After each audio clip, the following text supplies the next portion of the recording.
Всем привет, я Марина, и с вами Школа Сакрамел. Большинство начинающих мастеров совершают ряд ошибок. Это нормально. Это естественно, потому что все с чего-то начинают, и не все делают идеально. В этом видео на примере ногтей модели рассмотрим ошибки, и я вам расскажу, как их можно избежать. Поехали! Посмотрим на ногти. Наверняка вам тут уже видны некоторые недочеты, а если нет, то я, конечно, вам сегодня о них расскажу. Важно отметить, что данную работу выполнял мастер, который только учится. Это подружка моей модели, и вот как смогла она, так и сделала. По ее словам, я так и не смогла точно понять, проходила ли обучение подруга где-либо или нет, либо она просто обучалась по видео. Видим и разную длину ногтей, и объемно выложенный материал. Есть трещины по точкам вроста, а на указательном пальчике кожа очень сильно потрескалась. Это результат аллергии на моющее средство. Модель призналась, что домашние дела она выполняла без перчаток. Поэтому хочу вас предупредить, никогда так не делайте. Если работаете с агрессивными средствами, всегда используйте перчатки во избежание таких потрескавшихся участков. Ведь это не только как-то некрасиво и мешает, это очень больно. И тут нужно уже использовать специальные кремы, эмолленты, которые будут заживлять, увлажнять эту сухую кожу. Ну а мы тем временем снимаем старый материал. Для этого использую насадку с синей насечкой. И тут первая ошибка – это трещины по точкам вроста. Давайте разберемся, почему они могут появляться. Причин на самом деле несколько. Первое – это неправильный опил формы, например, ступеньки по точкам вроста. Мы видим, что нижняя параллель, она как бы приподнимается к кончику ногтя, поэтому нет достаточного укрепления ребер жесткости, ногти могут ломаться. Также эти места могут быть истончены как пилкой, так и насадкой для выполнения маникюра. Также, если была неверная архитектура, например, тонкая выкладка по боковым сторонам, это также может приводить к трещинам. Такую трещину необходимо реставрировать, также покажу, как это можно сделать. После того, как мы выполнили снятие, прохожусь пилкой по натуральному ногтю для приподнятия чешуек и для обеспечения лучшей сцепки. В данной работе было, видимо, много затеков, по этой причине есть отслойки в зоне кутикулы, их мы также монтируем на данном этапе. Большие отслойки убираю при помощи более жесткой пилки. Важно, что хочу отметить, то, какие здесь есть ошибки, это не то, что вина мастера, это, видимо, просто отсутствие большого количества практики, ведь все приходит с ней. Все мы с чего-то начинали, все покрывали криво, делали выравнивание неровное, были затеки и так далее. Учиться это нормально. Единственное, конечно, гораздо проще осваивать маникюр и его практическую часть, когда у тебя в голове все разложено по полочкам, когда у тебя есть знания. Я знаю, по видео все кажется очень-очень просто. Просто поводили насадкой, просто попилили, и уже все красиво. Но на деле кроется тысячи мелких нюансов, которые нужно учитывать и которые приведут к идеальному результату. Поэтому, конечно, всегда я всем рекомендую проходить профессиональное обучение, а не изучать информацию самостоятельно, так как это просто сократит путь от начала уже к топовому уровню. Вы придете гораздо быстрее и начнете зарабатывать уже хорошие деньги на маникюре. Для того, чтобы выполнить ремонт трещины, необходимо ее убрать. Делаю это при помощи ножниц. Также можно выпилить это место фрезой. Для чего это делается? Для того, чтобы трещина не пошла дальше вновь.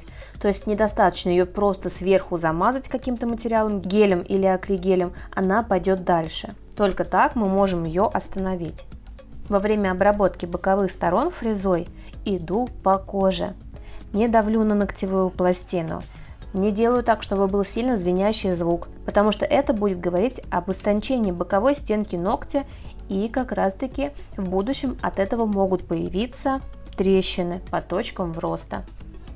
После приподнятия кутикулы срезаем ее при помощи ножниц. Стараемся делать это единой полосочкой во избежание появления заусенец. Если после маникюра остаются небольшие заусенки, их можно зашлифовать. Для этого используем что-то скругленное, либо шар, либо скругленный цилиндр. В моем случае такой как будто усеченный конус, также скругленный. Эта округлая поверхность помогает как раз таки шлифовывать заусенцы. Работаю красным абразивом, чтобы сглаживать кожу, а не рвать и не испортить маникюр. Ведь если использовать неправильный абразив, сильно давить на насадку, это может приводить еще к большим заусенцам.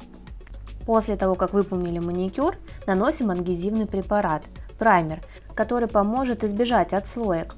Важно, на то место, где мы убрали трещину, не наносим праймер, чтобы он не попадал на кожу. То есть мы это место обходим вокруг. Близко к кутикуле праймер можно не наносить. Далее делаем подложку из пластичной базы, так как ногти у моей модели достаточно гибкие. Наношу в тонкий слой и отправляем в лампу на просушку. А для выравнивания ногтевой пластины, для создания архитектуры все-таки будем использовать более твердый армирующий материал. Это также база. Можно использовать, конечно, и гель, но я предпочла базу, поскольку она более жидкая по консистенции и быстрее выровняет поверхность. В моем случае Rubber Strong Base от Emin. Она именно армирующая. Что это значит? Она будет и амортизировать, и загибаться вместе с ногтем, и в то же время держать форму и длину. Но сначала, конечно, нам нужно с вами выполнить ремонт трещины. Для этого использую прозрачный акригель. Набираю совсем небольшую каплю материала и устанавливаю рядом с трещиной. После чего распределяем либо при помощи палочки, смоченной в обезжиривателе, либо в специальной жидкости для разравнивания акригеля. Либо можно прижимать акригель при помощи кисти. В моем случае он достаточно жидкий, поэтому использую апельсиновую палочку. Вот таким образом, так просто мы армируем трещину. И теперь просушиваем в лампе. На большом пальчике не хватает углов, поэтому этим же акригелем выстраиваю углы и немного вытягиваю длину. Очень нежно работаю с акригелем, чтобы он не уплывал под ноготь. Вытягиваю его как по воздуху. Нравятся мои ролики? Хотите знать больше о маникюре? Предлагаю присоединиться и получить доступ к базе знаний школы Сакрамел. Более 20 видеокурсов по цене одного с получением сертификата. Они доступны по всему миру. Для подробной информации переходи в описание. Отправляю в лампу на просушку. Пока он просушивается, делаю выравнивание на других. Промазываем пластину в несколько движений, устанавливаем каплю и протягиваем на себя. Я люблю работать с материалами, которые среднежидкие, либо жидкие по консистенции. В моем случае это получается намного быстрее. База сама все уже делает за вас. Буквально несколько движений, оп, и блик готов. Работаем конвейером. То есть сначала на одной руке покрываем, на другой руке покрываем, чтобы не тратить время. На том ногте, где был ремонт, просто кладу материал, базу, сильно не смотрю на блик. Почему? Потому что будем опиливать поверхность, то есть не нужно тратить на это время. На большом все то же самое, просто кладем материал, не доводим до ровных бликов. После данного этапа снимаем липкий слой и придаем уже форму окончательную, то есть мы сразу ее не придавали, а делаем именно сейчас. На тех ногтях, где выполняла ремонт, опиливаю поверхность, создавая правильную архитектуру. Теперь наша трещина армирована и ноготь ровный.